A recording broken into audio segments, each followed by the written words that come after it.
flies and fruit flies tend to hang out near trash bins.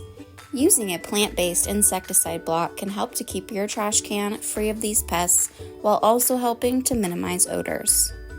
Check out how to use our garbage refresh deodorizer and insect control blocks. 1. Unwrap the block. Just before using, remove the paper from the block. We recommend wearing rubber gloves when handling the blocks. If gloves are not worn, wash your hands after handling. It's important to note that our blocks work best in covered or enclosed trash bins. 2. Hang the block. Depending on the design of your garbage bin, push the smaller or the larger end of the hook through the hole in the block. Then hang the other end over the edge of the bin and close the lid. 3. Replace the block.